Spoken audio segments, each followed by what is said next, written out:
Hi, this is Lijesh here. Here I am doing a PowerPoint presentation about postpartum hemorrhage. Postpartum hemorrhage is the second leading direct cause of maternal death in the UK and the leading cause of maternal mortality in the world. Postpartum hemorrhage is defined as blood loss of more than 500 milliliter after delivery of the fetus or more than 1 liter blood loss after cesarean section. Poor uterine tone accounts for about 80% of all cases of primary postpartum hemorrhage, whereas endometritis is the commonest cause of secondary postpartum hemorrhage presenting up to 12 weeks after delivery. Be vigilant. Postpartum hemorrhage can be fatal. The risk factors are placenta previa, which means the abnormal position of placenta which blocks completely or partially the opening of uterus to the cervix, multiple pregnancy, preeclampsia, that is gestational hypertension, ethnicity, particularly in Asian women, previous postpartum hemorrhage, fetal macrosomia means the weight of the fetus or baby is more than 4 kg, obesity, the body mass index is more than 35, anemia, the hemoglobin level is less than 95 grams per liter, maternal age is above 40, more than 12 hours of prolonged labor, failure to progress in second stage, prolonged third stage, retained placenta, placenta accreta, that is a condition in pregnancy where the placenta is attached and embedded too deeply into the wall of the uterus. Instrumental delivery, cesarean delivery, episiotomy or perineal trauma, and general anesthesia.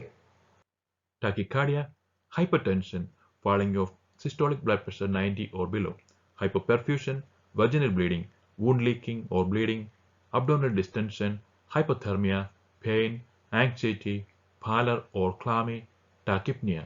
These are the common signs and symptoms of postpartum hemorrhage. Clinicians should be aware that visual estimation of blood loss is inaccurate and clinical signs and symptoms should be included in assessment. The immediate management for moderate post-surgical procedure hemorrhage are call for help from midwife, central delivery suite coordinator, obstetric middle grade or consultant, anesthetist. Follow ABCD approach, monitor vital signs continuously, use cardiac monitor, fluid resuscitation, large bore intravenous access, HemoQ means bedside hemoglobin analysis with blood drop. Send blood sample to the lab for investigation that includes full blood counts, urine electrolyte, coagulation screen, D-dimer and cyan clause fibrinogen. Strict hourly urine monitoring, transfusion if hemoglobin less than 80 gram per liter, uterine massage, oxytocin infusion, ergometrin stat if needed. When measuring blood, 1 gram is equivalent to 1 milliliter. Immediate management for major hemorrhage, that is more than 2 liters, or active bleeding with low hemoglobin and elevated maternal early warning score are follows. Activate emergency obstetric call-out, large bore intravenous access, continuous monitoring vitals, fluid resuscitation, oxygen administration, HemoQ, send blood samples to lab for investigations, activate major blood loss protocol, artery line and central venous catheter, and consider theatre for surgical intervention. The causes of postpartum hemorrhage can be thought of 4Ts as a memory aid: tone, tissue, trauma, and thrombin. Tone, uterine atony, palpate uterus, use uterotonics. Tissue, retained tissue or invasive placenta.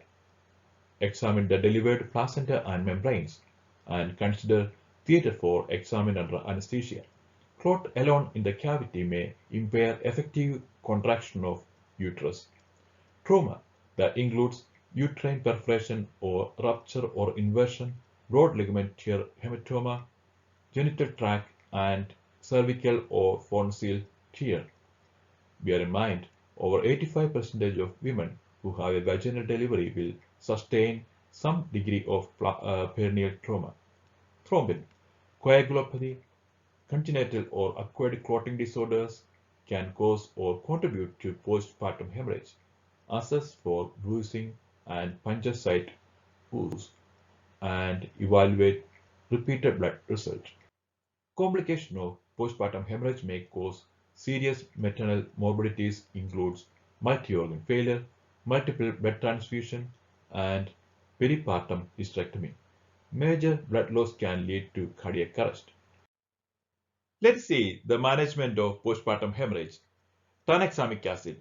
It is an antifibrinolytic agent and should be considered in all cases of atonic and traumatic postpartum hemorrhage to reduce the bleeding from the placental site and the site of trauma. Administer 1 gram over 10 minutes.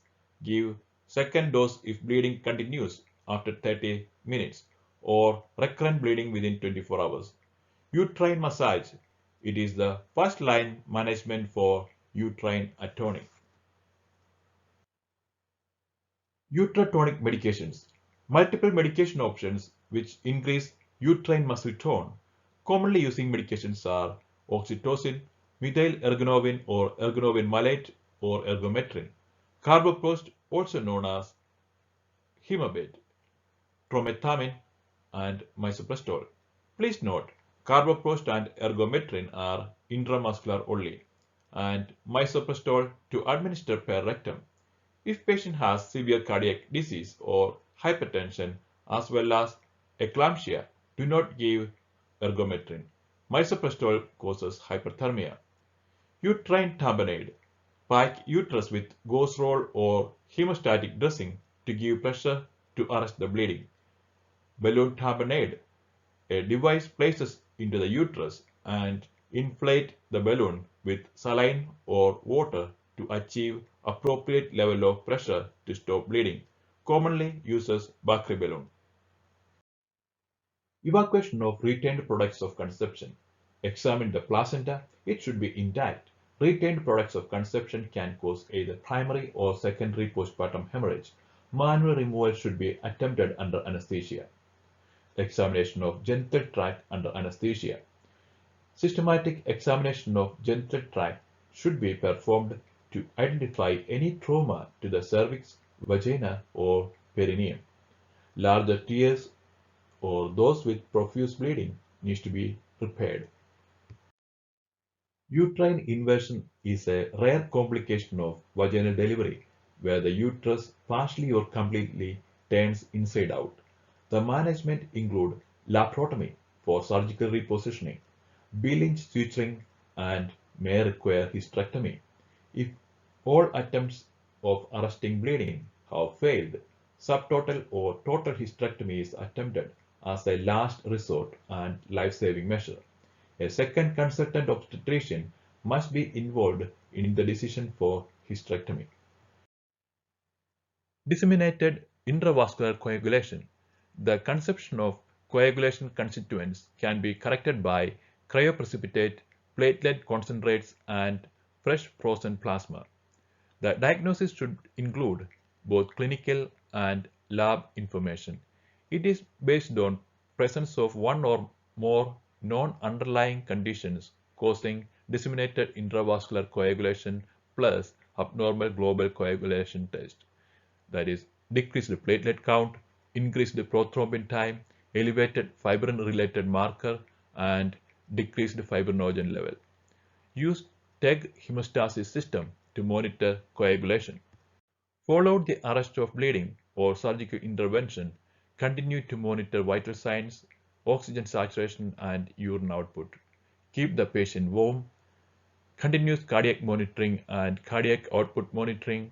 Check blood regularly for full blood count and coagulation screen.